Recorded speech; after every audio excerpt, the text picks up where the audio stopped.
The Jedi Order had long stood as the Republic's defenders, their very presence symbolizing stability. For generations, they mediated disputes, upheld justice, and kept darkness at bay. Their lightsabers, once seen as symbols of peace, now ignited in war. The Clone Wars had turned them from guardians into soldiers, a transformation that few within the Order were willing to acknowledge. The war demanded total commitment. The Jedi, once above politics, became deeply entangled in military affairs. They strategized, commanded troops, and led attacks on Separatist strongholds. The Republic celebrated their victories, but the cost was greater than most realized. The Jedi Order was never meant to be an army, yet now they directed the largest military force in galactic history. Every battle changed them. Every loss pushed them further into exhaustion. The more they fought, the more they strayed from their ideals. Civilians who once revered them began to see them as symbols of war, not peace. The Council had insisted that this was their duty, yet some Jedi questioned their path. Whispers of discontent rippled through the Order. Were they still protectors of peace, or had they become tools of war? The Republic they had sworn to defend was also changing. Supreme Chancellor Palpatine, once a politician, had become something more, a figure whose power seemed to grow with every passing day. He spoke of stability, of unity, and yet his grip on the Senate tightened. The Jedi, once the trusted advisors of the Republic, were increasingly seen as obstacles to his vision. Some senators distrusted them, others questioned their loyalty. The Jedi sensed the shift, but few dared to confront it. Among the clone troopers, there was unwavering loyalty.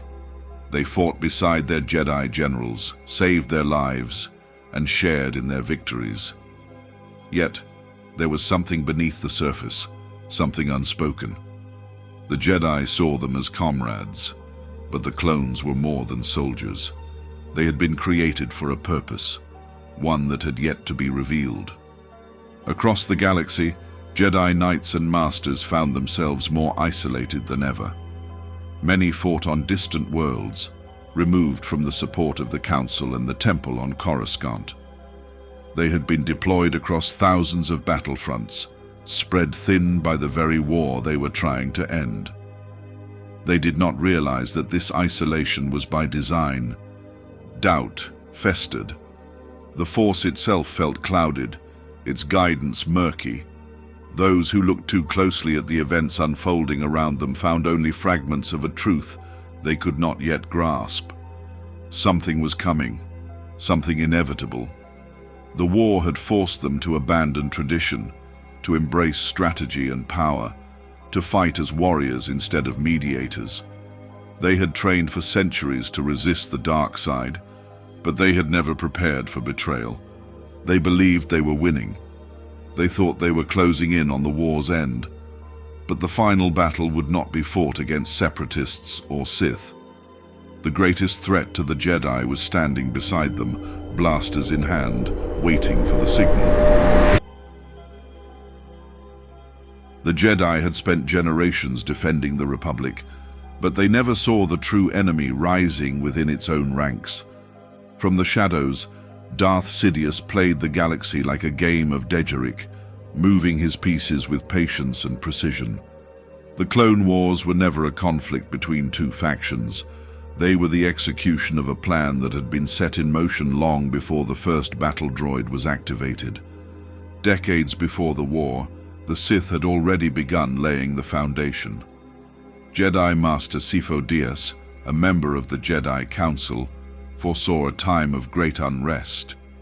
Fearing the Republic would be caught unprepared, he sought a solution, one that led him to Kamino.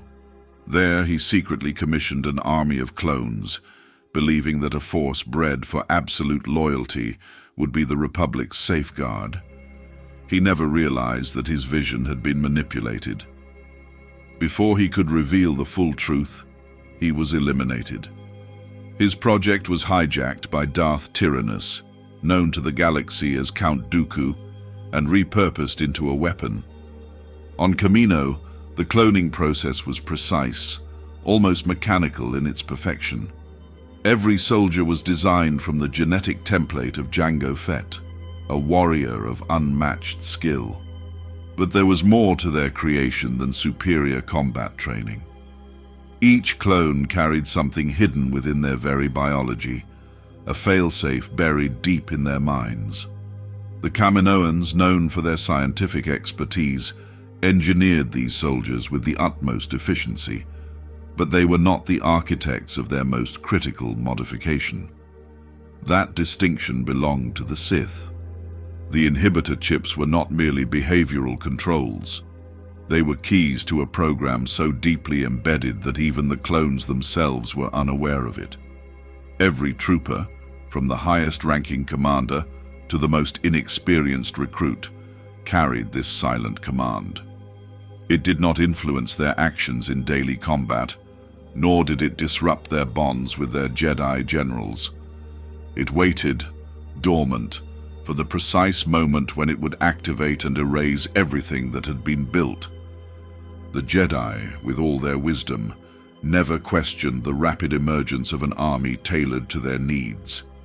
The Council accepted the Republic's call to war without fully investigating where this force had come from. The Sith had ensured that all trails led to dead ends, all records carefully erased or rewritten. Even when anomalies appeared, clones like Fives who uncovered hints of the chip's true nature, the truth was systematically buried before it could reach the Council. Sidious had done more than prepare for war. He had constructed the means to end it in one stroke. The Jedi were so consumed by battle that they failed to see the foundation shifting beneath them. They had embraced the clone army as their allies, never realizing they were walking alongside their executioners. The war had forced them into a position where their own soldiers would be the ones to deliver the final blow. By the time the Jedi recognized the depth of the deception, it would be too late. The fate of their order had already been sealed. The Jedi and the clones marched side by side across the battlefields of the Clone Wars, bound by duty and shared struggle. For many Jedi, the clones were more than soldiers. They were comrades, even friends. They fought together, bled together, and in those moments between battles, they shared laughter and stories that made war seem distant, if only for a while. Life on the front lines was more than just tactical briefings and firefights. There were quiet moments in the barracks, times when Jedi and clones sat around rationed meals, exchanging thoughts on the war and the lives they might have had. Some Jedi, raised within the Order since childhood, found a kind of kinship in the clones, who had also been bred for a singular purpose. Their existence had been dictated by forces beyond their control, yet they had chosen to shape their own identities within those confines. Each clone was born from the same genetic code, yet no two were identical in spirit. Some developed distinct personalities, adopting nicknames that set them apart from the faceless legions they had been designed to be. They customized their armor, painted their helmets, and carved symbols onto their gear. Small acts of individuality that pushed back against the idea that they were merely copies of Jango Fett. Jedi like Anakin Skywalker and Plo Koon encouraged this, fostering a sense of brotherhood rather than strict command. For many, the Jedi were not just leaders, they were mentors, sometimes even family. That bond was strongest in battle. Jedi and clones saved each other's lives countless times, building trust through hardship. They relied on one another in the trenches of Umbara, the frozen wastelands of Auto-Plutonia, and the desert skirmishes of Geonosis. Each battle cemented that connection, proving that the war could not be won alone. There were Jedi who refused to see the clones as expendable, who mourned each loss as deeply as they would a fallen Padawan. For those clones, that recognition mattered. In a galaxy that had created them to be soldiers, someone saw them as more. But beneath the camaraderie, something unspoken lingered. The clones knew they were different. They aged at twice the normal rate, their entire existence structured around war. What happened when the war ended? That question went unanswered, hanging over them like an unfinished sentence. They were warriors without a future, fighting for a republic that had never decided what their place would be once peace was restored. Some accepted it. Others didn't let themselves think about it. And then there were the moments, subtle, fleeting, when a clone's hand would twitch near his blaster at an unexpected word, when an order from a Jedi would bring the slightest pause. Deep within them, something waited, something none of them understood. The bonds they had built, the trust they had formed, it was real, but so was the programming buried beneath it. When the moment came, when the hidden command was spoken, everything they had been would be stripped away in an instant. The Jedi never saw it coming. The clones never had a choice. The Clone Wars dominated every Senate meeting, every holo broadcast, every conversation in the Republic's highest halls. To the galaxy, it was a war of survival, a desperate struggle against the Separatist threat. To Darth Sidious, it was something else entirely. Each battle, each political maneuver, each crisis was another step toward the future he had crafted in secret. He did not merely wage war, he directed it from both sides, controlling the Republic while orchestrating the Separatist movement through his Sith apprentice Count Dooku. Dooku was a master manipulator, a former Jedi turned political idealist. He played his role perfectly, uniting disillusioned systems under the Confederacy of Independent Systems while ensuring the war remained unwinnable. He was the face of the enemy, the visible hand of the dark side that drew the Jedi deeper into conflict. But he was never meant to be the victor. He was a tool, no different than the battle droids he commanded. His fate had been decided long before the first shots of the war were fired. The Jedi, trapped in a war they did not start, found themselves unable to see the walls closing in. They had always distrusted the Sith, but they had never fought a war against an enemy they could not define. The Republic was changing around them.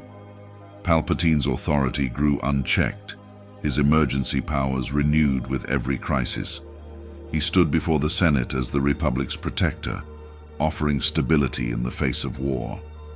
And the Senate, desperate for leadership, gave him everything he asked for. The Jedi Council sensed the danger, but they were powerless to stop it. Every warning they voiced was dismissed as paranoia. Every attempt to curtail Palpatine's influence met with political resistance. The Chancellor had spent years building a reputation as a friend to the Jedi, a leader who respected their wisdom. But behind closed doors, he slowly turned the Republic against them. He planted the idea that they were too powerful, too detached, too willing to interfere in politics.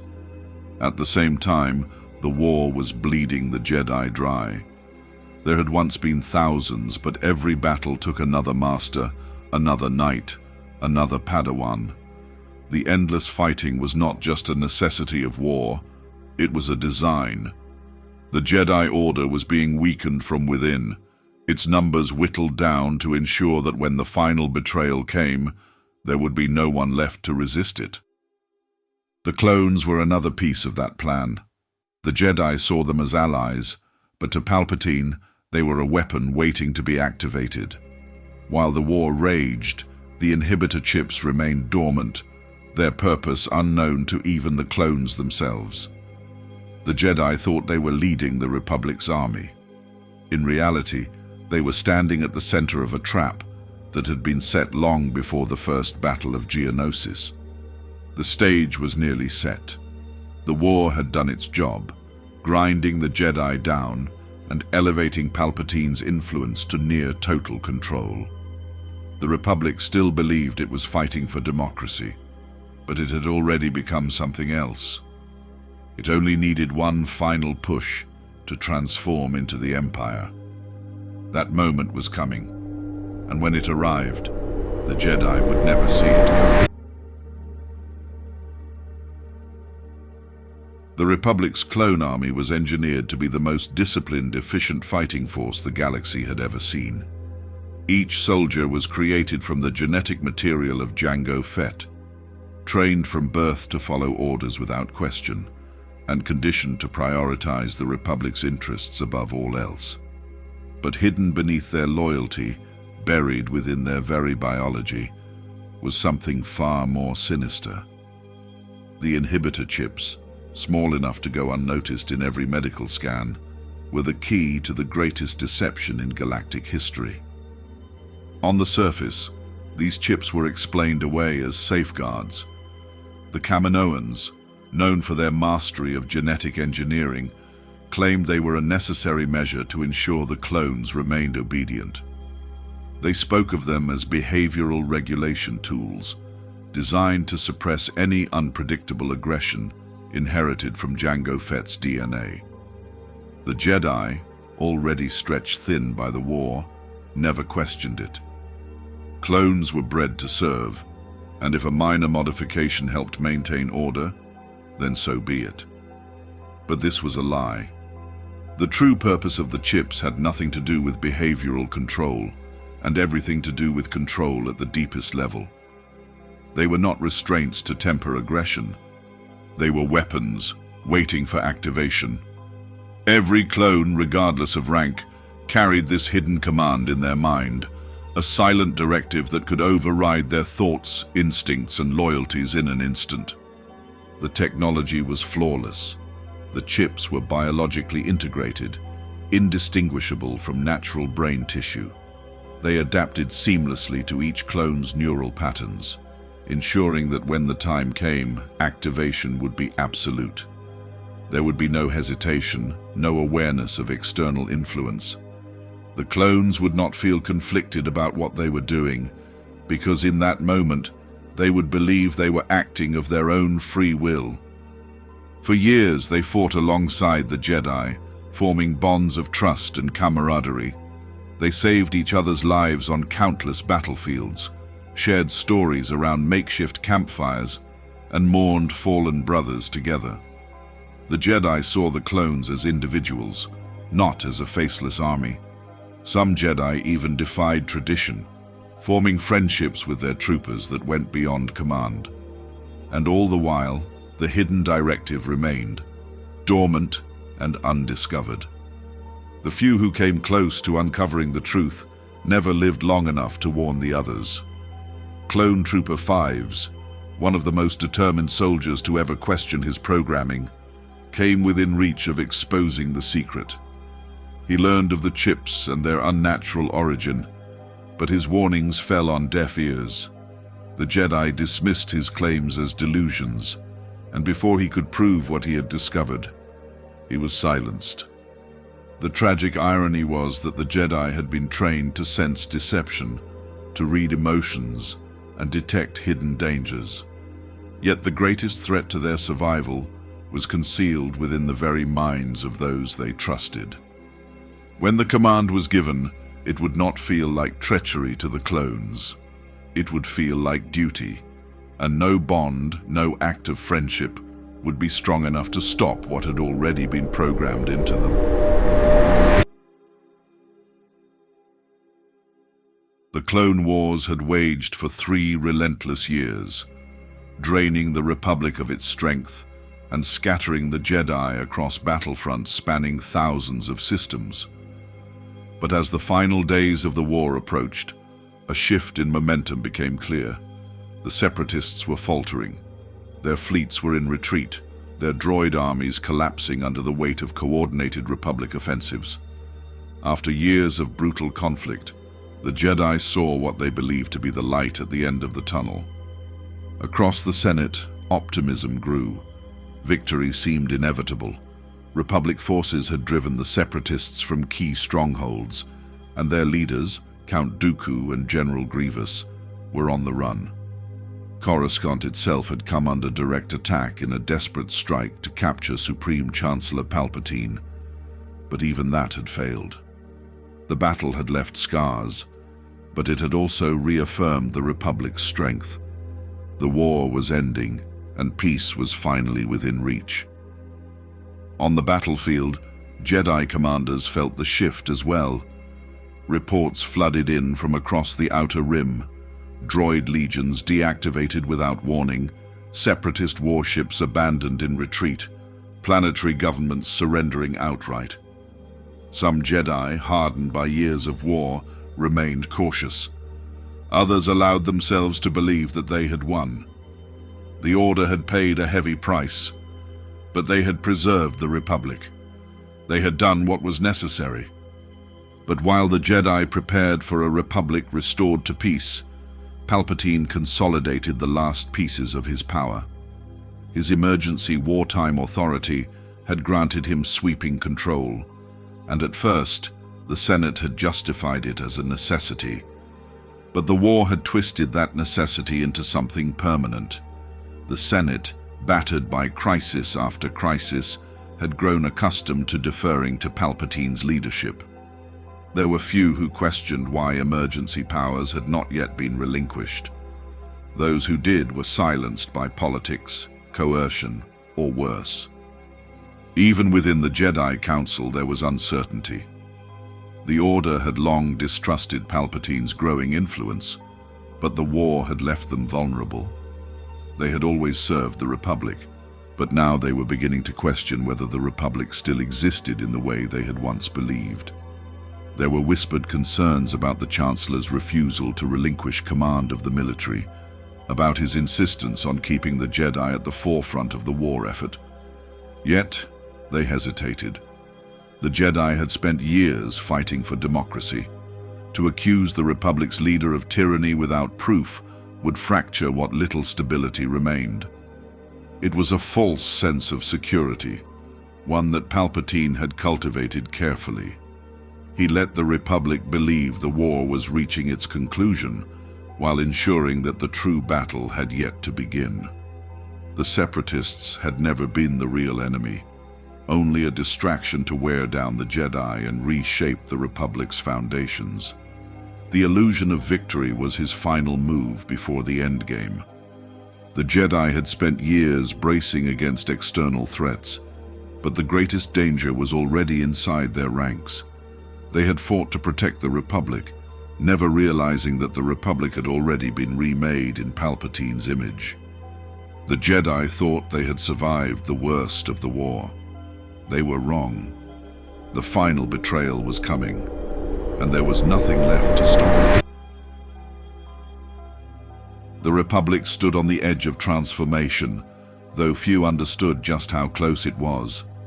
The war had all but ended. The Separatist leadership had fractured, its fleets were in disarray, and its droid armies were no longer a match for the coordinated strength of the Republic's forces.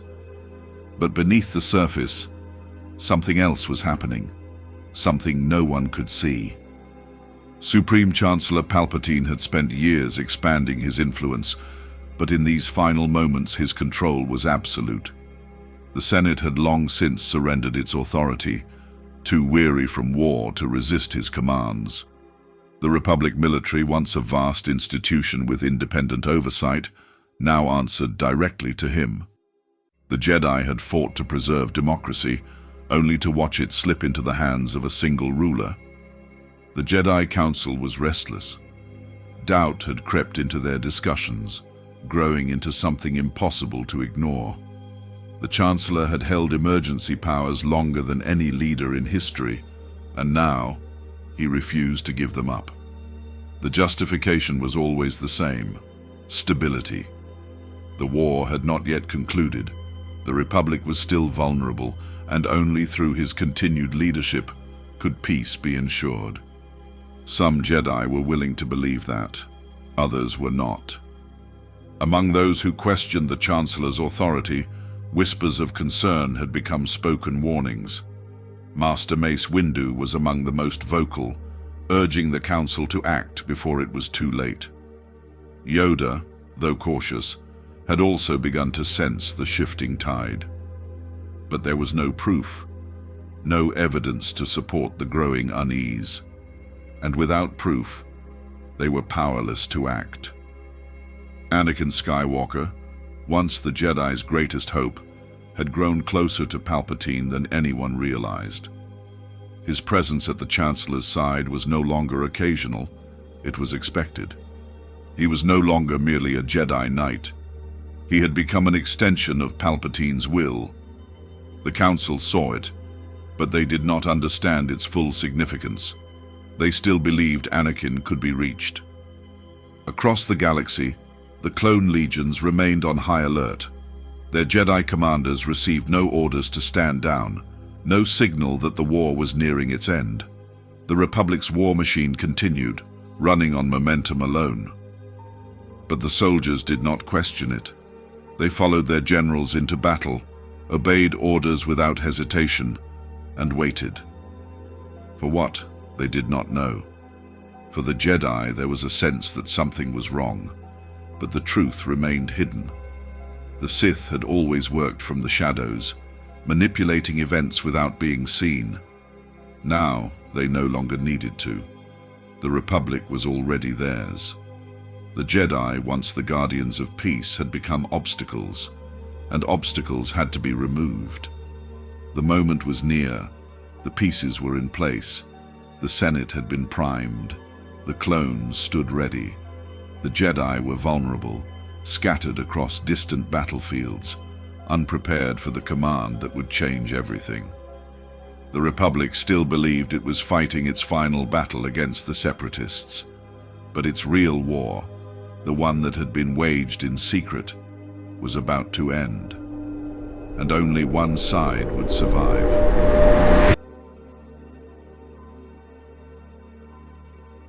The command was given with the calm certainty of a man who knew he had already won. From his office atop Coruscant's Senate District, Supreme Chancellor Palpatine, now fully revealed as Darth Sidious, spoke the words that would reshape the galaxy. Execute Order 66. The transmission spread through the ranks of the Grand Army of the Republic in an instant. Encryption layers peeled away, revealing a command buried so deep in the clones' neural programming that not even the strongest of wills could resist it. The biochips activated across thousands of battlefields, sending a silent, invisible signal that seized control of the minds of millions. Across the galaxy, clone troopers turned their weapons on the Jedi they had fought beside for years. There was no hesitation, no warning, just the cold efficiency of programming overriding trust. On the bridge of a Republic warship, a Jedi general reviewed battle reports when his own guards raised their blasters and fired. On a jungle world, a Padawan leading a relief effort watched in confusion as her squad formed a firing line around her. In the mountains of Megiddo, Ki-Adi-Mundi charged forward in a final assault, only to realize too late that his men had stopped following, blasters now aimed at his back. Some Jedi fought back, deflecting bolts with instinct honed by years of war. But there was no coordination, no strategy to counter an attack they never expected. Others never had a chance. Their final moments were filled not with rage, but with disbelief. They had sensed no deception, no warning in the Force. Some of the most powerful Jedi felt the betrayal as a wave rippling through existence. Yoda, meditating on Kashyyyk, collapsed under the weight of it. His mind, connected deeply to the Force, was overwhelmed by the countless deaths occurring at once. It was a wound, one that carved through the very fabric of the galaxy. The Force itself recoiled. The clones executed their orders with military precision. Escape routes were blocked, communications were jammed, Jedi who tried to send distress calls found their transmissions intercepted. The clones knew their tactics, their movements, their weaknesses. The very things that had made them effective leaders in war had now become the reason their survival was impossible. On some worlds, civilians watched in horror as their supposed protectors were cut down in the streets, but no one moved to help. The clones, still wearing the colors of the Republic, had already begun pushing the new narrative. The Jedi were traitors, enemies of democracy. The message spread just as quickly as the Order itself. The Republic's guardians were falling, their numbers erased within hours. Those who survived would soon become fugitives in a galaxy that no longer saw them as protectors. Order 66 had not just begun a new era. It had ended everything the Jedi had ever stood for. Coruscant's skyline burned with the reflection of blaster fire as the attack began. The Jedi Temple, a towering monument to knowledge and peace, stood against the chaos until its own protectors turned against it. At the front of the assault marched Anakin Skywalker, no longer the Republic's hero, but something else entirely. Darth Vader. By his side, the 501st Legion moved with mechanical precision. These were not standard troops. They were veterans of countless battles, the elite of the Grand Army of the Republic.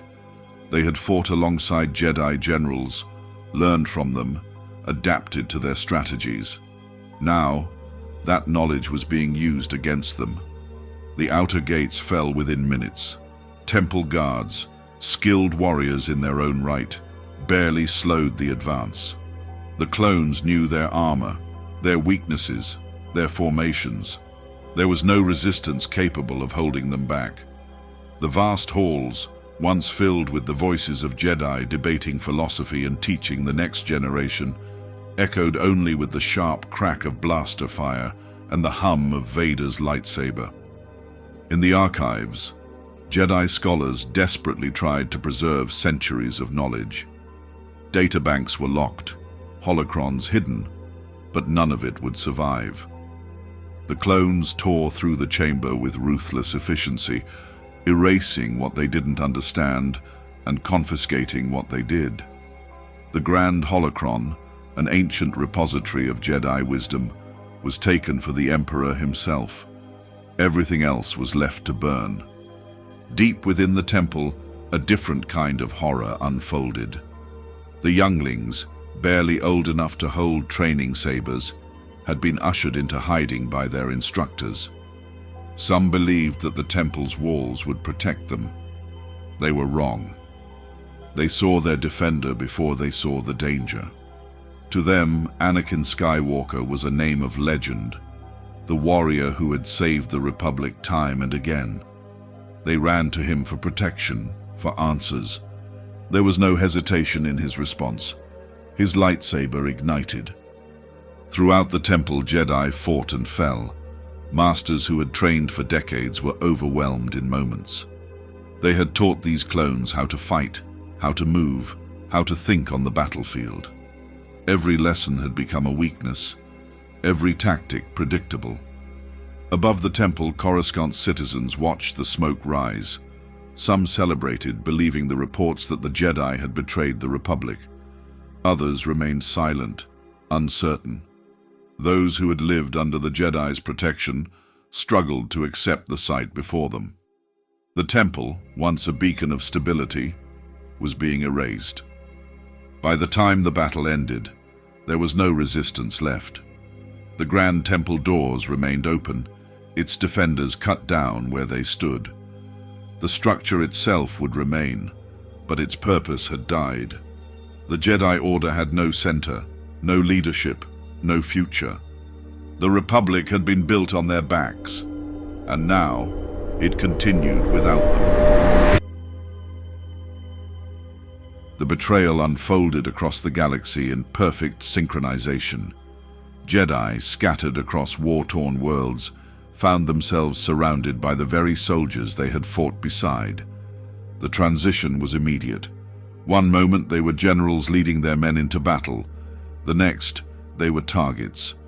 On Megiddo, Ki-Adi-Mundi led the charge across a crystalline bridge, his mind focused on breaking the Separatist defenses. His commandos flanked him, their movements coordinated, their firepower overwhelming.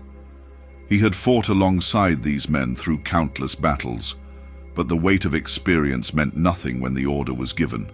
Their blasters raised. He had only a second to react.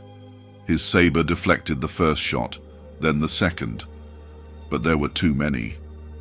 The bridge became his grave, his body falling among the shattered ice. On Felucia, the vibrant jungles provided no cover. Aayla Secura walked alongside the 327th Star Corps, unaware of the danger at her back. Commander Bly, a soldier who had sworn to protect her, received the transmission. It didn't take long. A single nod. The blaster fire started, and she barely turned before the first shot struck her. She collapsed, but the attack did not stop. The clones fired until there was no movement. The Jedi weren't the only ones caught in the fallout. Across the Republic, civilians watched the chaos unfold in real time. The Holonet, once a tool for Republic propaganda, became a weapon of control. Reports of Jedi treason flooded the airwaves. The temple on Coruscant had been cleansed to prevent a coup. The generals leading the war effort had turned against the Republic. Every broadcast followed the same script. Some believed it. Others knew better. On planets with strong Jedi ties, the reaction was immediate. Governments that had once welcomed Jedi as protectors now faced ultimatums: compliance or destruction. Those who refused to turn in survivors were treated as enemies of the state. Cities that had once been safe havens became occupied territories.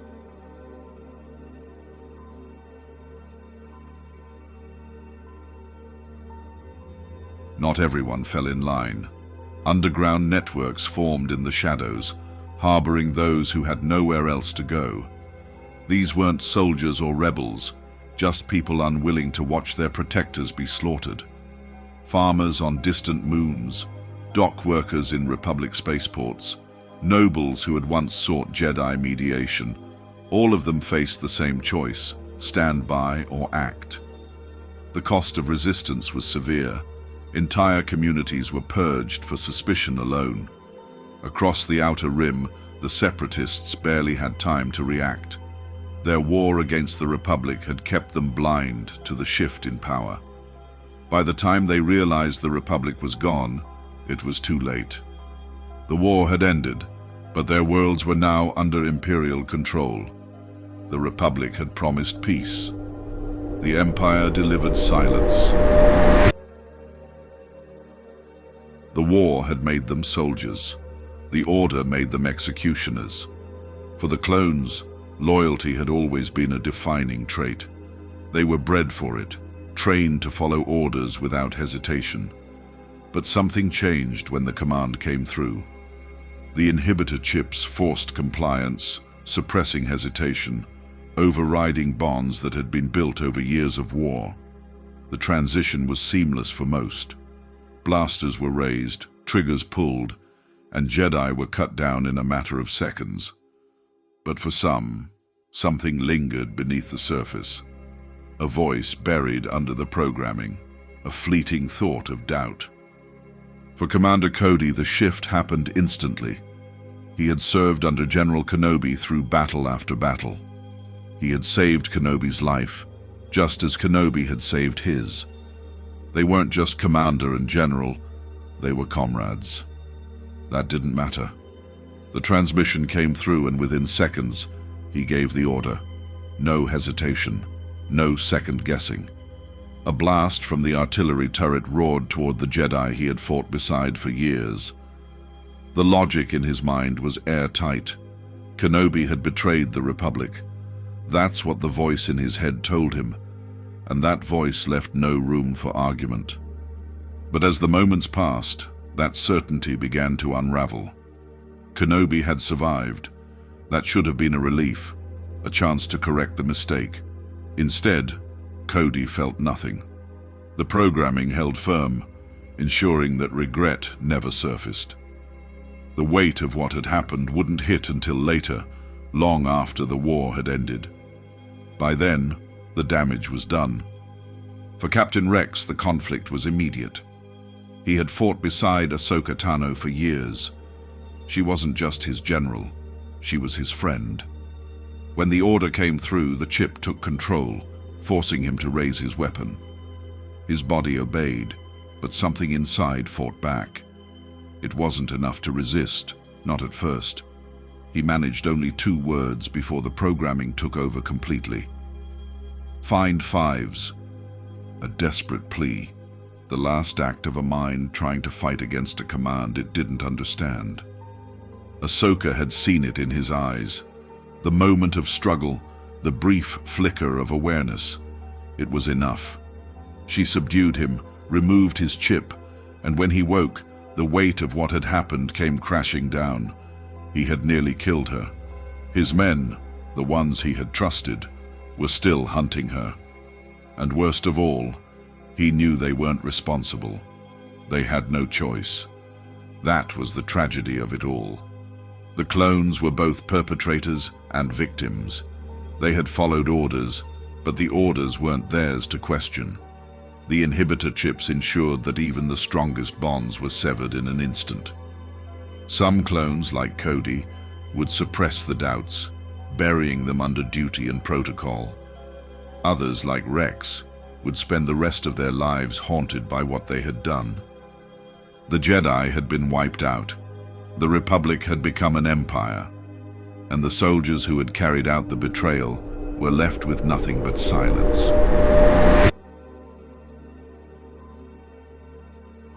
Order 66 had turned the galaxy into a death trap for the Jedi. Within hours, their sanctuaries became killing fields. Their allies became enemies. Their entire way of life was reduced to whispers and fading echoes. Those who survived had 2 choices: fight a battle they couldn't win, or disappear into the shadows. Obi-Wan Kenobi had spent years leading Republic forces, standing at the heart of the war, trusted by soldiers and revered by his peers. Now, he was alone. He had barely escaped the firestorm on Utapau, his clone commander Cody turning on him without hesitation. The very troops he had fought beside were now hunting him down. But there was no time to grieve, no space to process the betrayal. He had one priority: returning to Coruscant, confirming what he already suspected. The truth was worse than he imagined. The Jedi Temple lay in ruins, the bodies of younglings littering the halls where they once trained. The Republic he had sworn to protect was gone, replaced by an empire forged in deceit. And Anakin, his brother, his greatest failure, had played a role in it all. There was nothing left to save. Kenobi and Yoda salvaged what they could, sending a final warning to any remaining Jedi. Stay away. The Republic has fallen. For many, staying away wasn't enough. The purge was relentless, stretching across thousands of systems. Jedi like Quinlan Vos, Ahsoka Tano, and Ferren Barr learned that survival wasn't just about avoiding detection. It was about adapting. The galaxy had turned hostile overnight, and the ones who had once been its greatest protectors were now hunted like criminals. But they weren't alone. In the Outer Rim, secret networks formed. Smugglers, senators, and everyday citizens took extraordinary risks to help Jedi escape. The paths were dangerous, the consequences severe, but resistance had already begun. Former allies like Bail Organa worked in the shadows, providing safe houses and resources. Refugees found their way to hidden enclaves, places like the hidden world of Jabiim, or deep within the ruins of fallen civilizations. Ahsoka, forced into exile, shed her Jedi identity completely. She moved through the underworld, relying on contacts from her past to navigate the chaos. The Empire's reach was absolute, But cracks existed, places where the light had not yet been extinguished. Those who knew her offered sanctuary, though few truly understood the weight of her loss. She had walked away from the Jedi before the war ended, yet here she was, hunted all the same. For others, survival required sacrifice. Kanan Jarrus, once known as Caleb Dume, buried his past completely. He discarded his lightsaber, masked his presence in the Force, and lived as a wanderer, avoiding anything that might reveal his true identity. Trust was a luxury he could no longer afford. What the Empire didn't account for was that the Jedi were more than an order. They were an idea, a belief that would not die so easily. The war had broken them. Order 66 had shattered them. But even in the darkest corners of the galaxy, embers of resistance still burned. The Jedi were not yet extinct. The Jedi Purge did not end with Order 66. It was merely the beginning. The clones had carried out their duty with ruthless efficiency, but there were always survivors. The Emperor knew that scattered Jedi, even in hiding, could become symbols of resistance. He needed something more permanent, something more insidious, to ensure their destruction. The Inquisitorius was born out of this necessity. Palpatine and his new apprentice Darth Vader understood that to eliminate the Jedi entirely, brute force alone would not be enough. Survivors would adapt, change their tactics, and conceal themselves within the masses. They needed hunters. Not just any hunters, those who could sense Jedi through the Force, track them across planets, and break them both physically and psychologically. The answer was cruelly poetic. Turn Jedi against their own. Former Jedi, captured, broken, and reshaped into something unrecognizable, became the first Inquisitors. They were no longer guardians of peace, no longer bound by the code they once swore to uphold. Under Vader's brutal tutelage, they learned new ways to wield the Force, not as a tool for balance, but as a weapon of fear. Their lightsabers, now distinct with rotating crimson blades, symbolized their complete allegiance to the Empire. Each one was given a number, their past names erased. Their training was not just about combat. The Emperor and Vader understood that a Jedi's greatest weapon was their resilience. To truly destroy them, the hunt needed to be more than physical. It had to be psychological. The Inquisitors were taught to exploit weaknesses, to manipulate emotions, to turn hope into despair. Some, like the Grand Inquisitor, had once been esteemed Jedi temple guards. Now he relished the hunt, his past life a distant memory. Others, like the former Padawan known as the Second Sister, had been betrayed by their own kind and remade into something cold and vengeful. The methods used by the Inquisitorius were unlike anything the Jedi had encountered before. They did not simply strike from the shadows. They dismantled their prey piece by piece. They sowed rumors, turned allies against their targets, infiltrated underground networks. When they found Jedi, they rarely killed them outright. First, they made them suffer. A captured Jedi would endure relentless torment, their will eroded through pain and deception. Some broke. Others were given a choice, death or service. The Inquisitorius always welcomed new recruits. For Jedi in hiding, this new threat was something far worse than clones with blasters. The Inquisitors were relentless, their presence a constant shadow. They moved through the outer rim, tearing through safe houses, following the faintest traces of Force activity. Now, staying hidden required more than caution. It required complete abandonment of everything that once defined a Jedi. Vader oversaw their missions personally. To him, the hunt was more than duty. It was personal.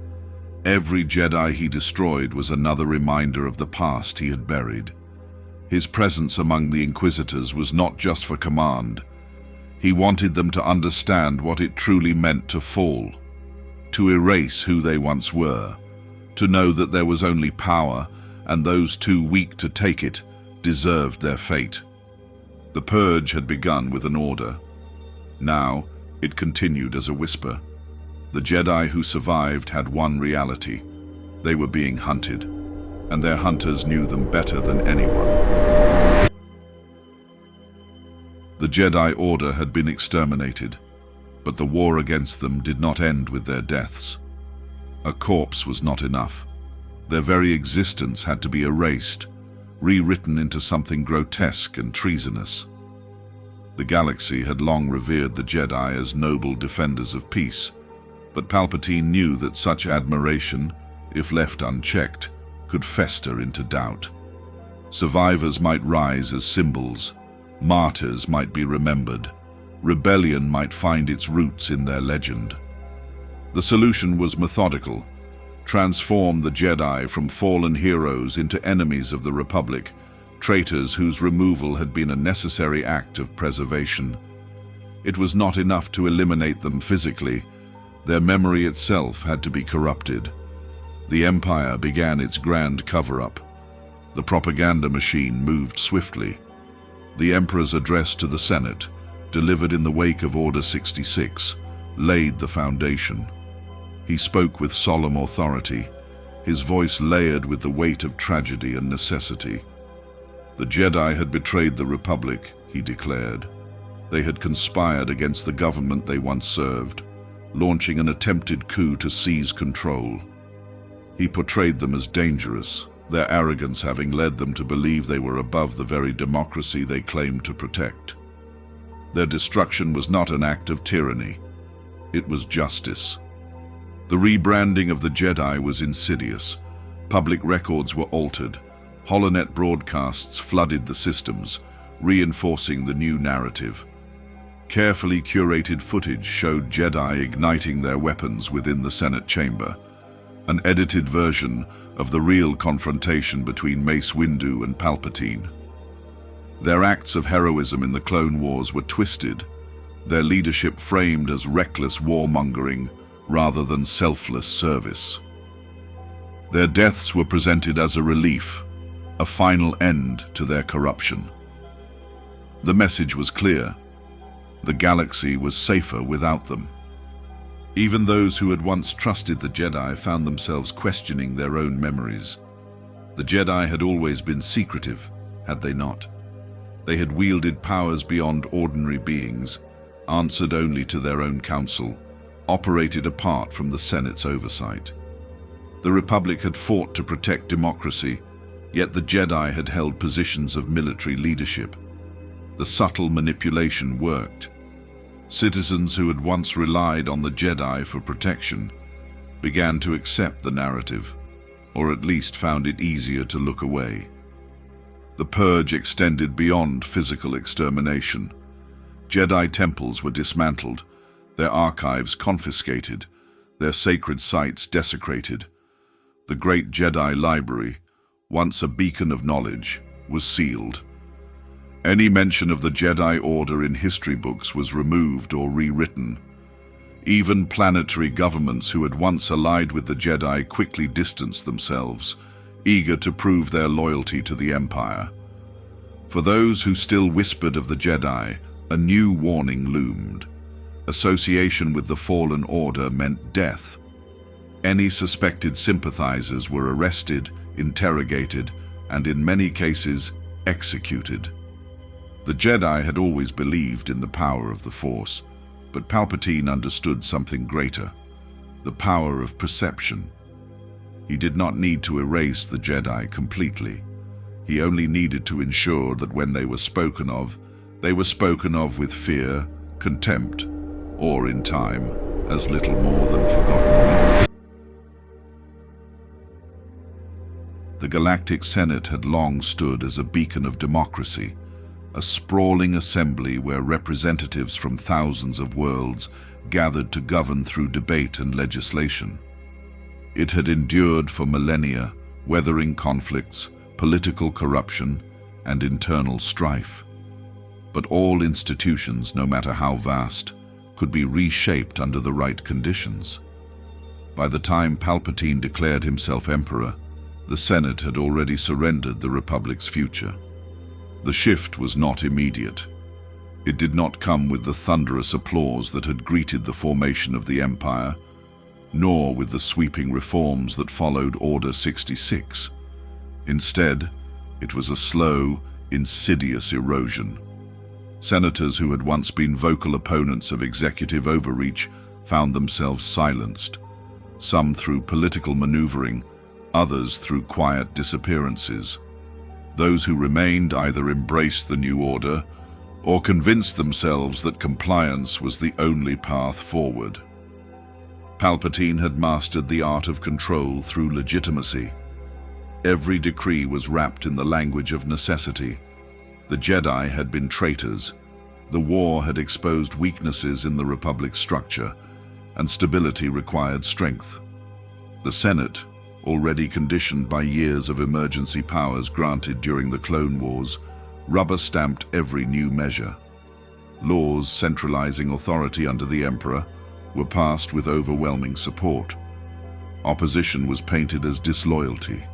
The military became the Empire's spine. The Grand Army of the Republic had fought to defend democracy, but in its rebranding as the Imperial military, it became the instrument of suppression.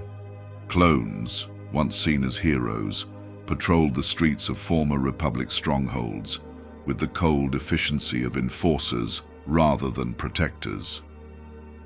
Recruitment shifted toward non-clone personnel as academies across the galaxy trained officers in the doctrine of absolute loyalty. Planetary governments, once afforded relative autonomy under the Republic, now operated under the watchful eye of regional governors appointed directly by the Emperor. The Senate still existed, but its function became largely ceremonial. Representatives could speak, could debate, but true power no longer rested within their chambers. Decisions were made elsewhere, dictated by those whose allegiance lay solely with the new regime. The transition was seamless for many citizens. The war had exhausted them. The endless battles, the economic instability, the fear of invasion, it had all taken its toll. For those who had never known life beyond the Republic, the promise of order and security was enough. Imperial rule, at least on the surface, meant stability. Trade routes reopened, crime syndicates were crushed under the new military presence, and entire sectors saw economic growth under strict imperial oversight. To the average citizen, the Republic had not truly died. It had simply evolved into something stronger. But strength came at a cost. Freedoms that had once been taken for granted, freedom of speech, freedom of movement, the right to question authority, began to fade. Dissent became treason. Criticism of the Empire was met with swift and brutal consequences. Citizens who had once trusted in the Republic's institutions found themselves under the gaze of an empire that no longer needed their approval. The Republic had not been overthrown in a single night. It had not fallen to an invading force or collapsed under external pressure. It had been dismantled piece by piece, transformed in full view of its people. By the time they realized what had happened, it was already too late. The Jedi had not been a myth or a distant legend. They had walked among the people of the galaxy, fought alongside them, healed their wounded, and brought stability where chaos threatened to take root. When Order 66 swept across the stars, their loss was felt not just by those who wielded the Force, but by entire civilizations. In the days and weeks that followed, a strange silence fell over the galaxy, a mourning period for a people who had once stood as the keepers of peace. On countless worlds, shrines and temples once dedicated to the Jedi were abandoned or destroyed. Those that remained became sites of quiet tribute. On planets where Jedi had saved entire populations from war or disaster, Citizens whispered their names in defiance of Imperial orders. Some left offerings at the ruins of old temples, while others refused to speak of the Jedi at all, fearful of the Empire's spies. Even those who had never encountered a Jedi felt their absence, as if a stabilizing force had been stripped from the galaxy. Among the religious and spiritual sects that had long revered the Jedi as emissaries of the Force, the grief ran deeper. To many, the Order's destruction was not just political, but cosmic. The Jedi had embodied balance, and their extermination signaled something far more troubling than a shift in governance. In the Outer Rim, mystics spoke of a disturbance, a darkness spreading unseen. Monks on Jeddah meditated in solemn silence, while the Church of the Force, once a fringe belief, saw its ranks swell with those who refused to accept the official narrative. The Force, many believed, had been wounded. For generations, the Jedi had stood as symbols of hope. Their absence left an undeniable void, and in that void, fear took root. Entire species that had once relied on the Order's protection now found themselves vulnerable. The Togruta of Shili, who had seen Jedi stand between them and slavers, grieved the loss of their defenders. The Wookiees of Kashyyyk, whose ties to the Jedi stretched back centuries, watched in horror as Imperial forces took control of their homeworld. The Twi'leks, who had fought side by side with Jedi generals during the Clone Wars, whispered their names in sorrow. Even those who had once resented the Jedi's influence felt the weight of their absence. The smugglers and spice runners who had evaded Jedi patrols, the corrupt officials who had feared their interference, and the warlords who had fought against their authority, each found the new order more brutal than they had expected. The Empire's iron grip tightened, and where the Jedi had once wielded wisdom and restraint, stormtroopers enforced loyalty through fear. As years passed, the memory of the Jedi became distorted. The Empire's relentless propaganda reshaped history, framing the Jedi as traitors who had nearly destroyed the Republic. Yet on the fringes of the galaxy, in quiet corners untouched by Imperial reach, their true legacy endured. In hidden journals, whispered stories, and the hearts of those who had once fought beside them, the Jedi remained. Their fall was a wound that would not heal, a reminder that the galaxy had lost something irreplaceable. The war had ended, but for the clones, peace never came. The same soldiers who had once stood shoulder to shoulder with the Jedi now found themselves adrift in an empire that no longer had a use for them. Designed for battle, programmed for loyalty, and forced to execute an order they did not fully understand, they were left to bear the weight of actions they could not take back. The inhibitor chips had robbed them of choice, but not of memory. And for many, memory was the cruelest punishment of all.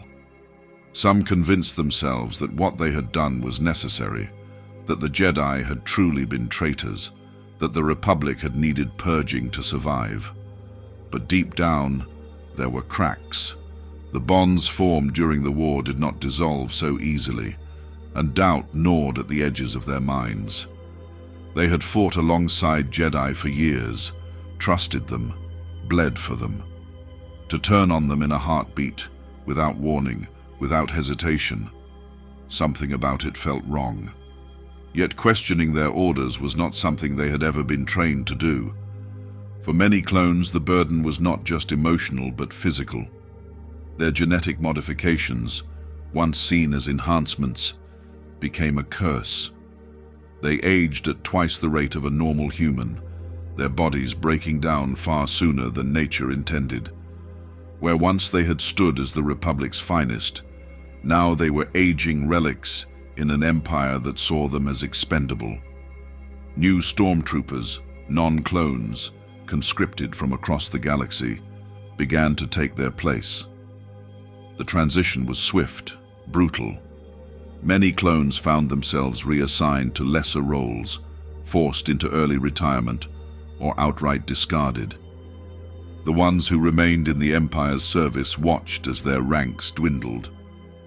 Brothers they had fought beside began disappearing, their usefulness exhausted. Some took their own lives, unable to reconcile the weight of their actions. Others deserted, vanishing into the outer rim, hoping to escape the ghosts that followed them.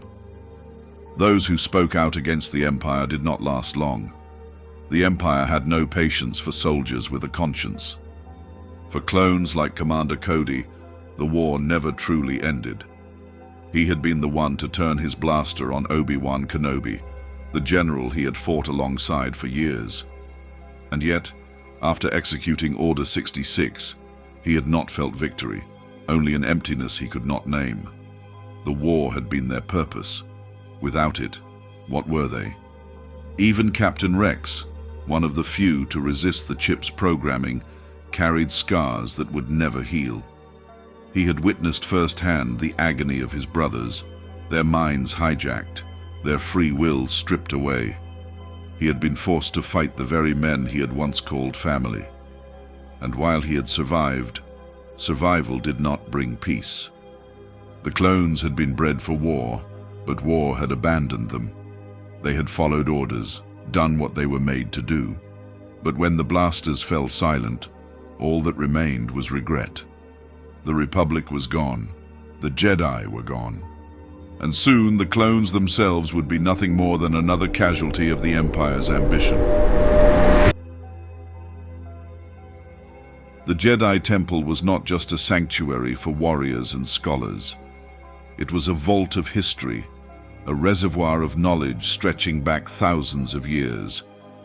Within its halls, Holocrons, crystalline data storage devices infused with the wisdom of Jedi Masters, contained the Order's greatest teachings.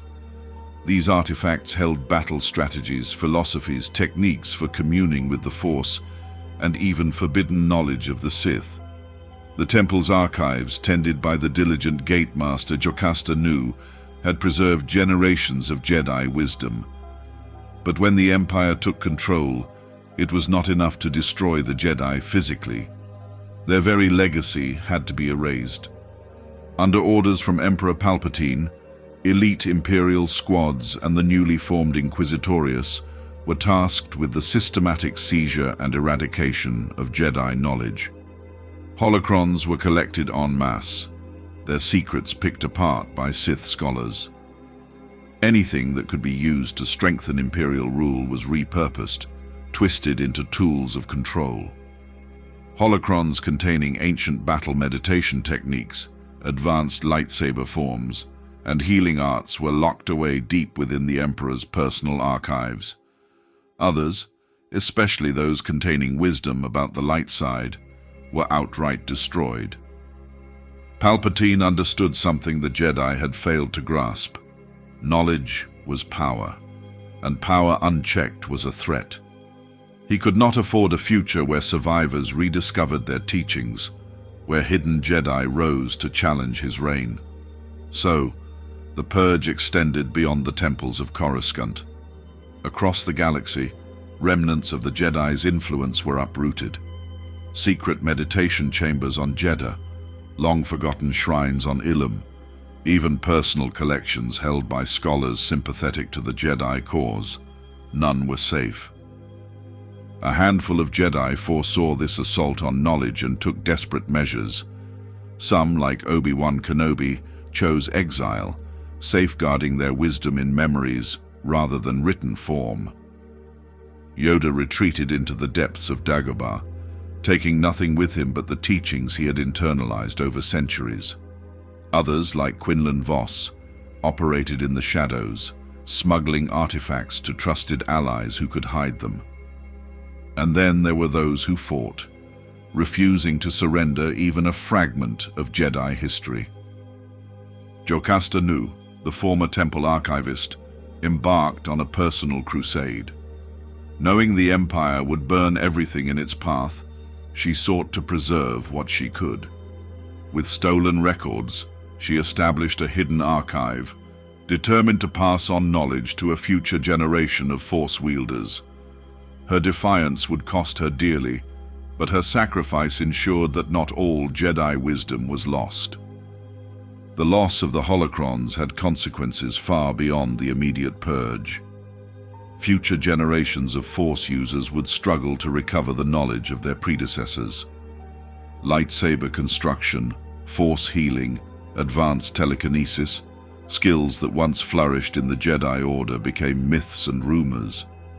The Sith had not just won the war on the battlefield, they had rewritten history itself, leaving the galaxy in a darkness where only they understood the full extent of the Force's power.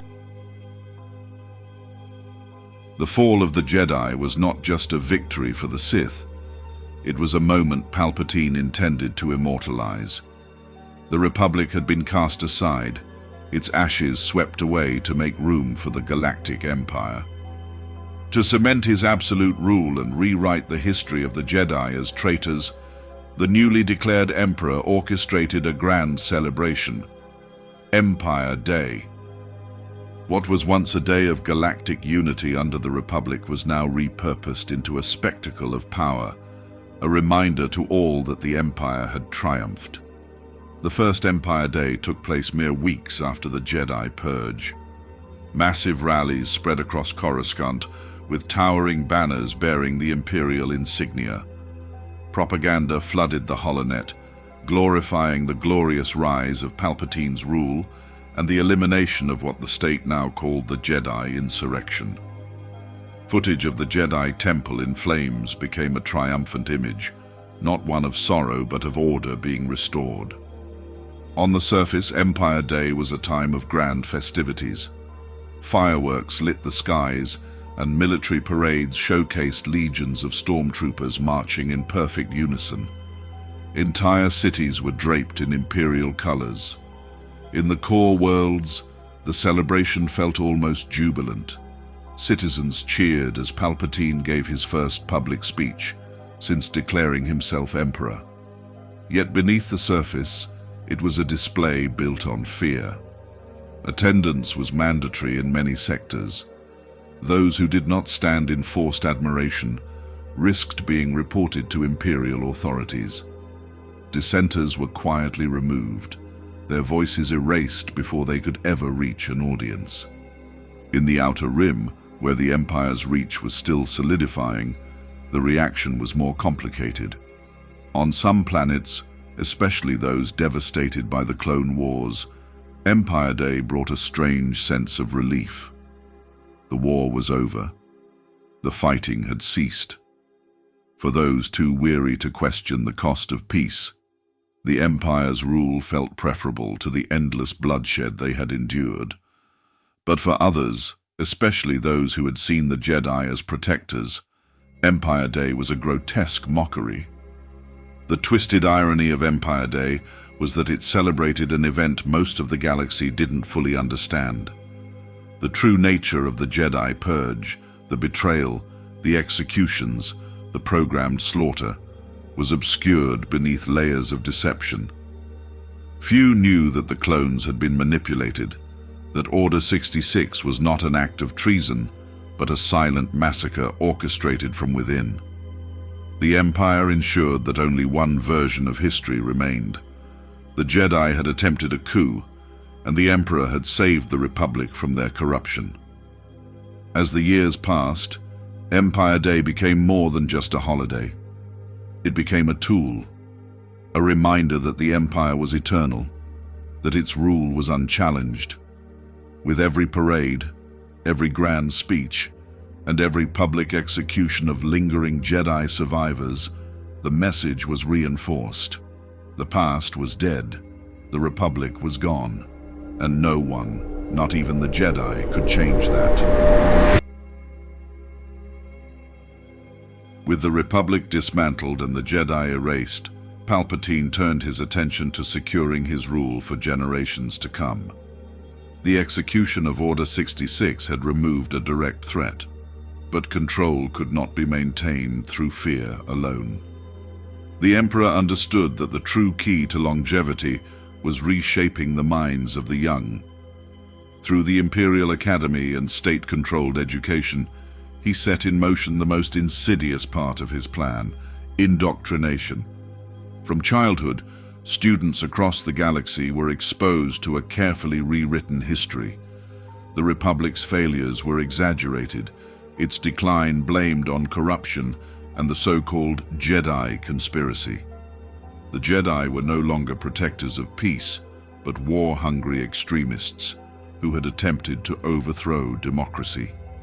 The Clone Wars, in this version of history, had been a necessary conflict, one that proved the galaxy required the firm hand of the Empire to remain stable. The Republic was depicted as weak, fractured by bureaucracy, and incapable of governing itself. The Jedi, once revered as guardians of peace, were cast as arrogant deceivers who had endangered civilization. The Imperial Academy played a central role in this new order. Once a system designed to train officers for the Republic Navy, it was restructured to serve the Empire's needs. Here, young cadets learned more than combat tactics and starship navigation. They were trained in unquestioning loyalty. Uniformity was paramount. Individual thought was discouraged, independent reasoning seen as weakness. The curriculum reinforced the glory of imperial rule, the necessity of military strength, and the treachery of rebellion. Those who performed well were rewarded, elevated into elite ranks.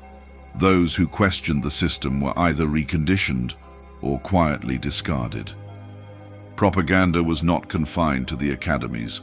State-controlled holodramas, news reports, and public speeches reinforced the same message. Every planetary broadcast carried carefully crafted content designed to shape perception. The mere mention of Jedi in casual conversation became risky. Books, records, and artifacts from the Republic era were destroyed or censored. Those who had lived through the Clone Wars were silenced, their memories gradually overwritten by the narrative the Empire dictated. Beyond the formal institutions, the suppression of dissent became standard practice. Entire planets were placed under surveillance. Informants were embedded in communities. Families were encouraged to report any suspicious activity, even among their own. The concept of free thought eroded under the weight of constant imperial oversight. A single act of defiance could result in swift, merciless punishment. To resist was to disappear. Yet there were those who saw through the deception. Former Republic officers, civilians who had known Jedi personally, those who had experienced the Clone Wars firsthand, they knew the truth. But knowledge alone was dangerous. Speaking out meant exile or death. They became relics of a forgotten era, whispering their warnings in secret, hoping that one day the veil of imperial lies would be lifted. For now, however, the Empire held the future in its grip. A new generation was being shaped, molded into citizens who would never question, never resist. The Emperor's doctrine had ensured that loyalty would not need to be enforced by blasters alone. His greatest weapon was the minds of those who had never known anything different. The Clone Wars had reshaped the galaxy, but it was Order 66 that ensured its wounds would never fully heal. Across the stars, entire planetary systems bore the scars of the Jedi Purge, not only in the loss of life, but in the very fabric of their societies. For many, the fall of the Jedi was the moment hope itself collapsed. Worlds that had once flourished under the protection of the Jedi found themselves vulnerable in ways they had never imagined.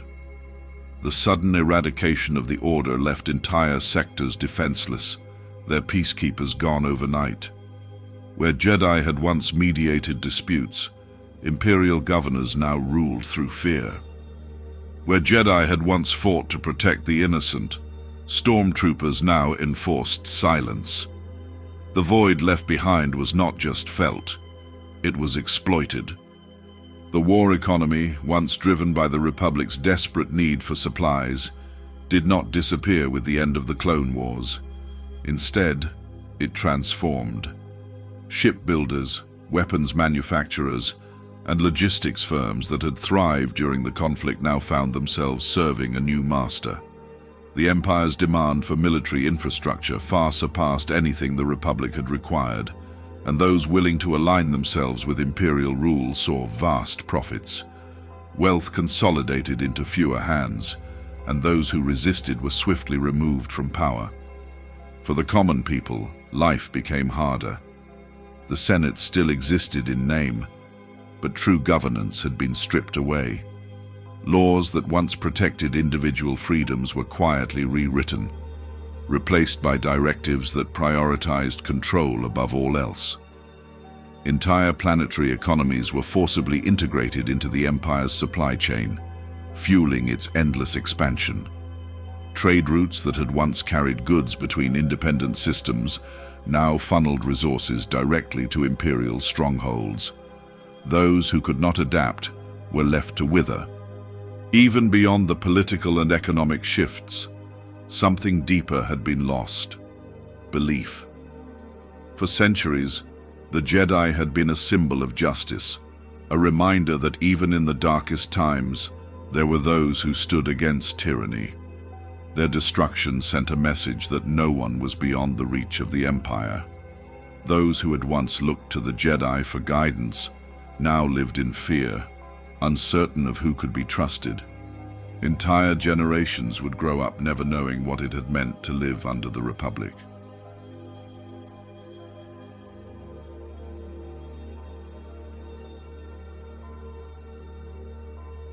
But even in the wake of destruction, seeds of rebellion began to take root. The brutality of Imperial rule was not forgotten, nor was the betrayal of the Jedi. Survivors, soldiers, politicians, civilians began to whisper among themselves, sharing stories of what had been lost. Smugglers and mercenaries, once neutral in the galaxy's conflicts, found themselves drawn into the struggle. Former Republic loyalists, those who had seen firsthand what the Empire had become, refused to fade into the background.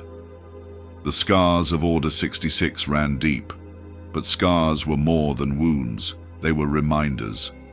Reminders of what had been taken, of what had been destroyed. And for those who still believed in freedom, they were reminders of what needed to be fought for. The Empire had won the war, but beneath its iron grip, the embers of resistance smoldered, waiting for the right moment to ignite. The Empire had won. Order 66 had ensured that any who opposed its rise were either dead or in hiding. The Republic was gone, its democratic ideals swept away by the weight of Imperial rule. Now, across the stars, the age of oppression took hold. To most, these were simply known as the Dark Times, a period where resistance was not just futile, but suicidal. Under Palpatine's rule, fear became the foundation of control. The Imperial military presence expanded into every sector, ensuring that no planet was beyond its reach. Stormtroopers patrolled city streets, scanning for signs of sedition. Informants thrived, turning in friends, neighbors, and even family members in exchange for favor. The Senate still met, but its authority had been reduced to little more than a performance, a spectacle to maintain the illusion that the people still had a voice. In reality, all decisions were made by the Emperor and his closest advisors, with Grand Moff Tarkin and Darth Vader among the enforcers of this new reality. Dissent was not tolerated.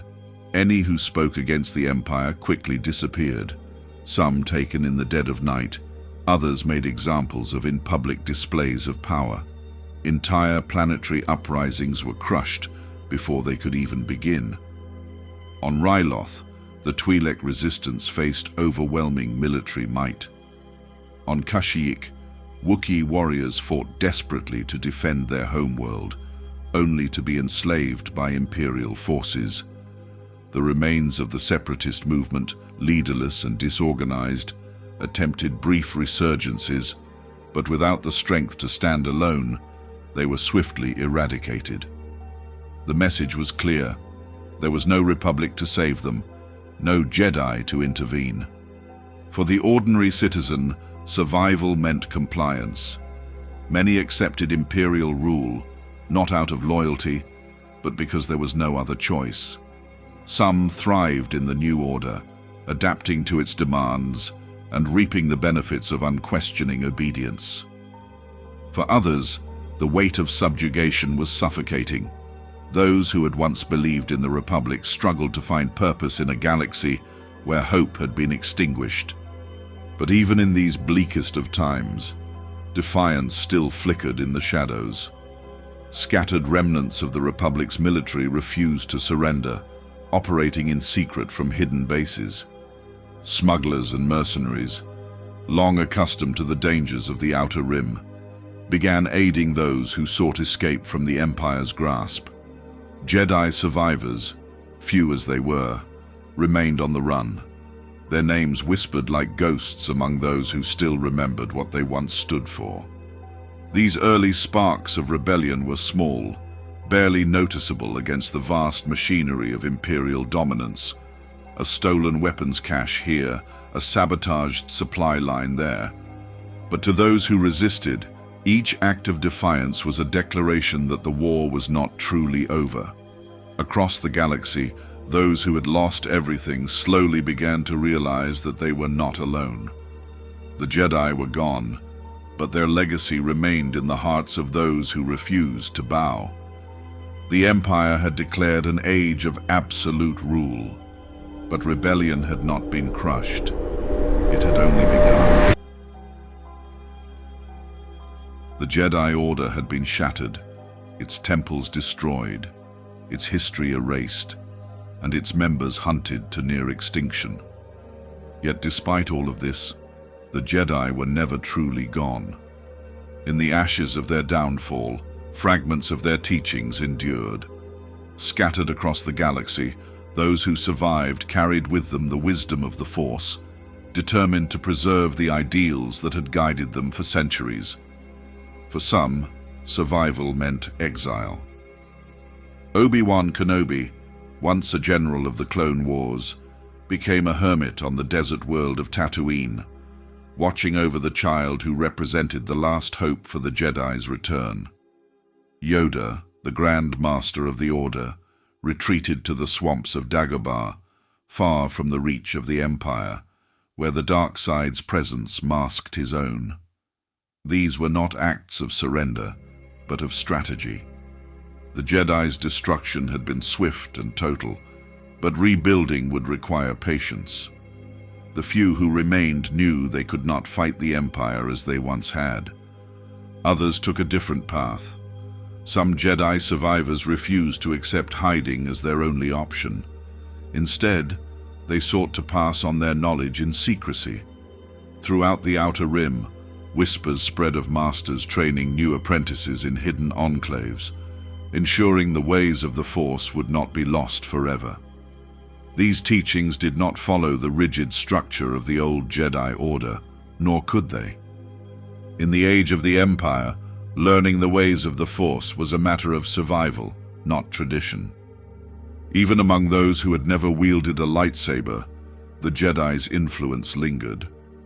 Refugees who had once been protected by the Order, diplomats who had seen their wisdom, and scholars who had studied their teachings all played a role in preserving their philosophy.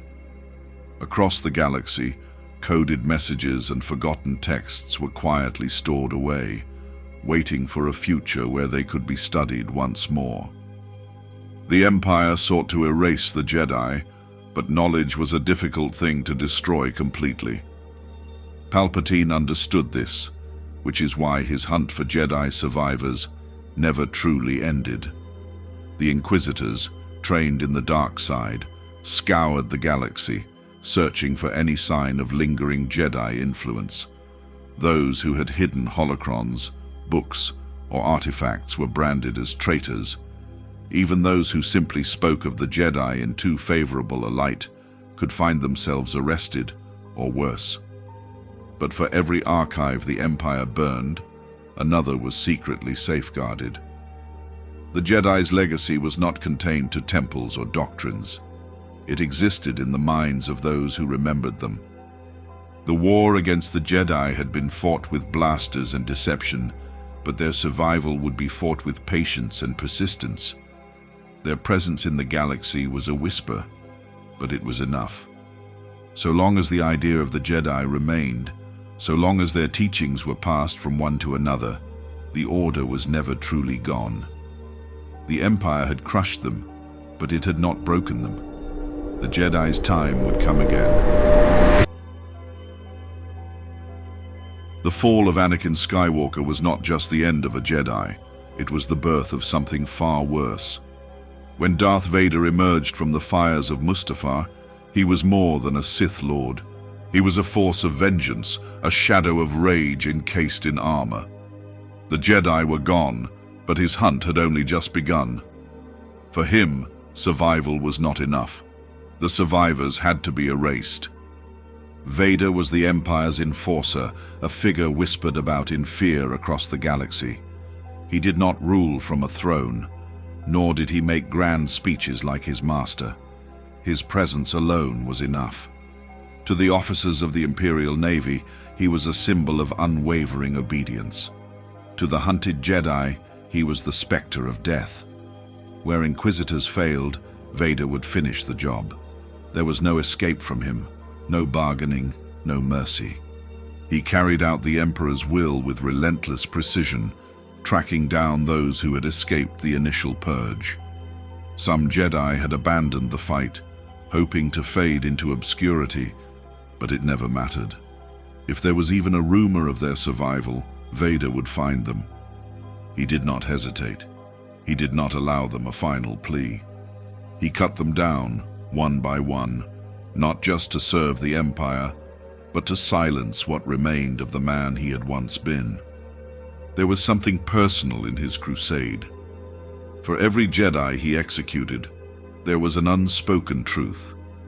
He was not just destroying the Order, he was punishing himself. Anakin Skywalker had once fought beside these warriors, called them brothers and sisters. Now he was the one responsible for their annihilation. It was a reality he buried beneath brutality. If there was any pain left in him, it was locked behind the mask. He became something more than a Sith Lord. He was a nightmare made real. Entire systems fell silent at the mere mention of his name. When he walked onto a battlefield, opposition crumbled. The last Jedi who dared to stand against him learned the true weight of their failure. His power was unrelenting, his strikes precise, his presence suffocating. There was no room for resistance when Vader arrived. And yet, for all his fury, there was an emptiness beneath the terror. Every strike of his lightsaber, every act of destruction, was an echo of the past he could never outrun. He was no longer a Jedi, but neither was he fully Sith. He was something in between, a void filled with anger, loss, and regret, but with no path to redemption. The galaxy feared Darth Vader, but few understood the truth. He was not just the Emperor's enforcer, he was the product of Palpatine's ultimate manipulation. He had been forged in fire, molded in hatred, but underneath it all, something still lingered. It was buried beneath pain, beneath the armor, beneath the destruction he had caused. The question was whether he would ever acknowledge it, or if he would drown in the darkness he had embraced. The Jedi were gone, but the Force had not disappeared. Across the galaxy, echoes of it remained, hidden beneath the weight of Imperial rule. It was no longer spoken of openly. Where once the Jedi had been symbols of peace, they were now specters of treason, their teachings erased from public memory. The few who still felt the Force stirring within them were forced into silence. To be discovered meant death, or worse. For those born with an innate connection to the Force, life had become a delicate balance between survival and secrecy. Parents who once would have celebrated a child's unusual gifts now viewed them with fear. Stories spread quickly of Imperial officers arriving in the night, of children vanishing without explanation, of whispers that they had been taken somewhere beyond the reach of their families. Many never returned. Some families fled to the farthest reaches of the Outer Rim, believing that distance could shield them from the Emperor's grasp. But the Inquisitors were relentless. Their task was not only to hunt Jedi, but to ensure that no new generation would rise to replace them. Even those who had never been trained, those who had never seen a lightsaber, found themselves hunted if their abilities manifested in ways too obvious to ignore. Yet despite the danger, there were those who refused to let the Force die. Scattered pockets of knowledge persisted in the shadows. A handful of Jedi Holocrons, saved from destruction, passed between trusted hands. Ancient texts, once displayed in grand temples, now lay hidden beneath floorboards or buried in caves. Former Jedi, broken and weary, took on the role of silent guardians, teaching what little they could to those who sought understanding. The Force itself became a whispered legend, a fading ember that refused to be extinguished. On distant worlds, traditions that had existed long before the Jedi endured. The Night Sisters of Dathomir had their own ways of wielding power, far removed from the teachings of the Order. The Lasats, once devastated by Imperial conquest, still spoke of the Ashla, their own understanding of the Force. Even the Guardians of the Wills, stripped of their sacred duty on Jeddah, carried forward fragments of knowledge. The Empire had declared war on the Force, but its reach was not absolute. There was a cruel irony in the Empire's pursuit of total control. The harder it pressed down, the more resistance it created. Every child who was hidden, every secret lesson passed down in the dark, was an act of defiance. The Jedi had been scattered, but their influence had not been erased. It lingered in forgotten places, waiting. The Force could not be destroyed. It was patient. It was everywhere. And one day, when the time was right, it would rise again. The clone troopers had been designed for obedience, engineered to follow orders without question. For years, they had fought beside the Jedi, earning their trust, forging bonds in the fires of war. Then, with a single command, they turned their weapons on their closest allies. Yet, not all clones were blind to what had happened. Some felt the weight of their actions pressing down on them, an unbearable burden that no amount of programming could erase. For a select few, the inhibitor chips had failed to fully suppress their awareness. These clones, though small in number, struggled against the tide of Imperial control. Some, like Captain Rex, removed their chips before the command could take full effect. Others resisted in quieter ways, deliberately missing their shots, hesitating in the face of a Jedi's plea, creating moments of escape that saved lives. But such defiance came at a cost. Any clone who openly questioned Order 66 was branded a traitor, hunted down as ruthlessly as the Jedi themselves. In the years that followed, some clones sought atonement in their own ways. Cut Lorquain, a former soldier who had abandoned the war long before the Purge, lived a quiet life on a distant farm, shielding his family from the grip of the Empire. Others, like Gregor and Wolf, lived in the shadows, disconnected from their pasts, but never fully escaping the echoes of what they had done. Some, though, refused to run. As the rebellion began to form, it was joined by a surprising number of clones. These were the ones who could not ignore the truth of what they had been forced to do. They saw the Empire for what it was, an iron-fisted regime built on deception and slaughter. Clones who had once followed orders without hesitation now fought back. not as soldiers of the Republic, but as warriors seeking redemption.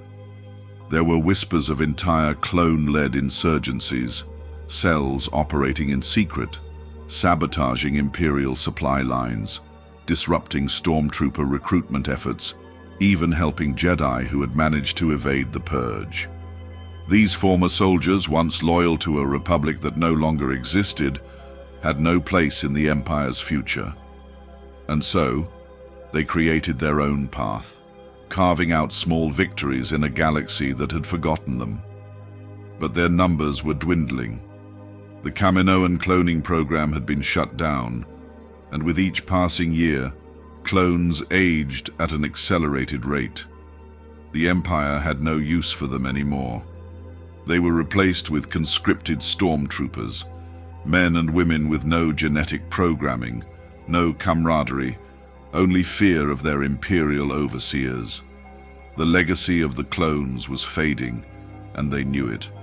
Yet for those who fought against their past, for those who chose resistance over obedience, the final years of their lives were not spent in service to an empire that had discarded them. They fought for something greater than orders.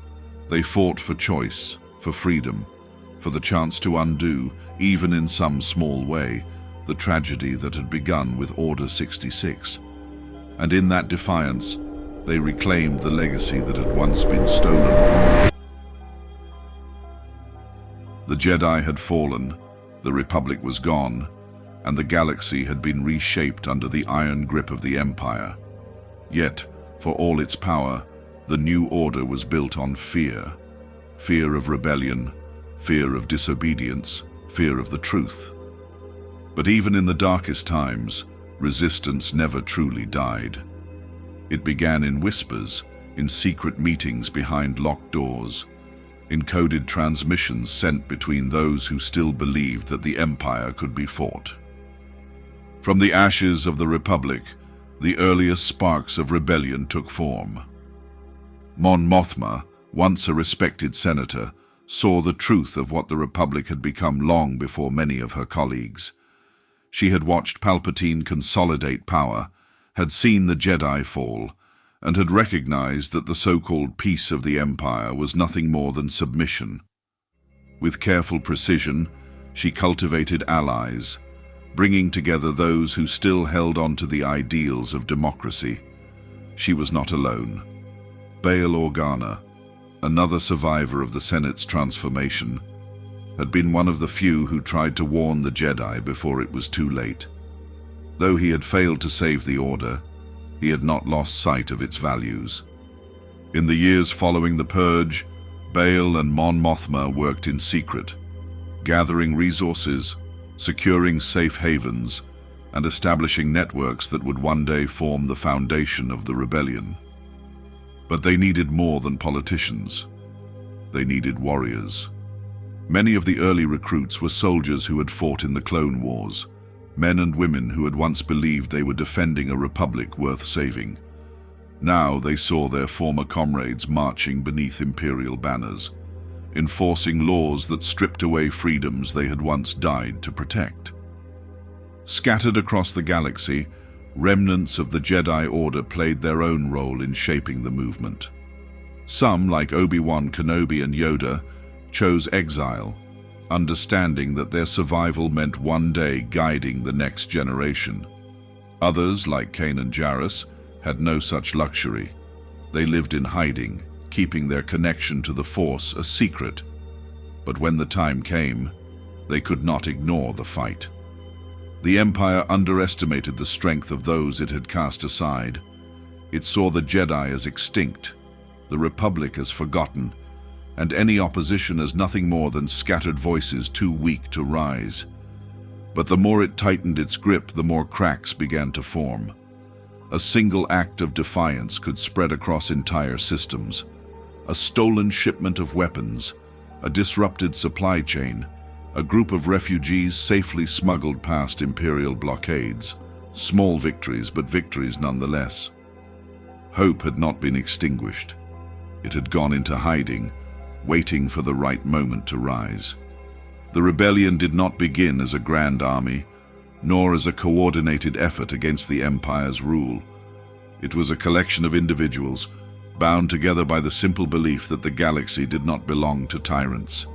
And slowly, through sacrifice and determination, that belief would grow into something the Empire could no longer ignore.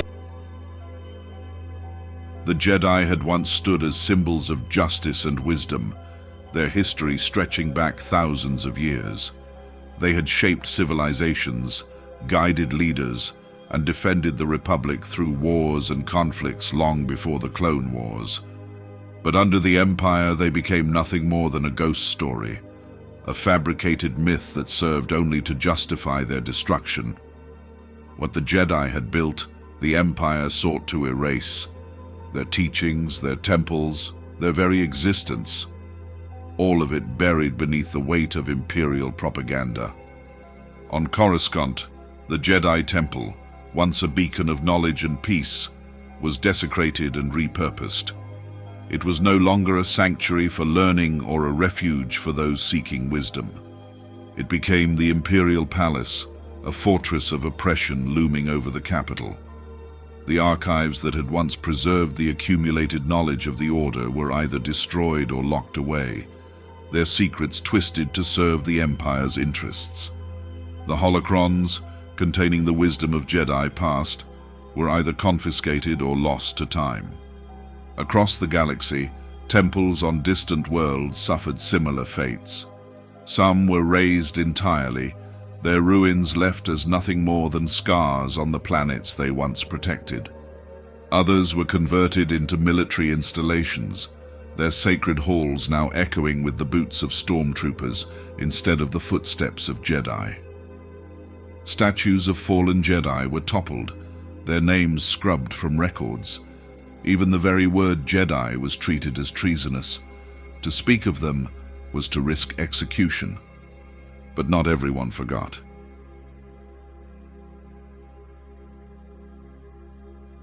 In hidden places, there were those who refused to let the memory of the Jedi die. On worlds where Jedi had once been protectors, secret shrines were built. Some carved their symbols into the walls of forgotten caves, etching their defiance into stone. Others whispered their stories in coded messages, passing on knowledge in ways the Empire could not easily silence. There were planets where the loss of the Jedi was felt deeply. The people of Felucia, who had fought alongside Aayla Secura, still spoke of her bravery in hushed tones. On Mygeeto, the memories of Ki-Adi-Mundi's last stand lingered among those who had seen the betrayal unfold. Kashyyyk's Wookiees, who had been defended by Yoda himself, honored the Jedi in secret ceremonies, knowing they would one day return. Among the ranks of the rebellion, there were those who sought not just to fight the Empire, but to restore what had been lost. Bail Organa worked tirelessly to protect whatever Jedi knowledge he could, smuggling artifacts and texts before they could be destroyed. Mon Mothma ensured that the Empire's lies about the Jedi were not the only story being told. Even among ordinary citizens, there were those who refused to let the past be rewritten. The Empire believed that by destroying the Jedi, they had erased them. But the memory of the Jedi was not so easily extinguished. It remained in the hearts of those who had fought beside them, in the whispers of those who still believed in their cause, and in the knowledge that even in the darkest times, the Force would always find a way.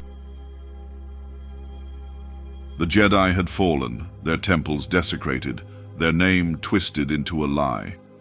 For decades, they existed only in hushed stories and fragmented records, scattered across the galaxy like embers buried beneath ash. But the Force is not bound by time, nor is it so easily extinguished. What was lost would be found again, and the legacy of the Jedi would rise once more. It began with a single figure, Luke Skywalker.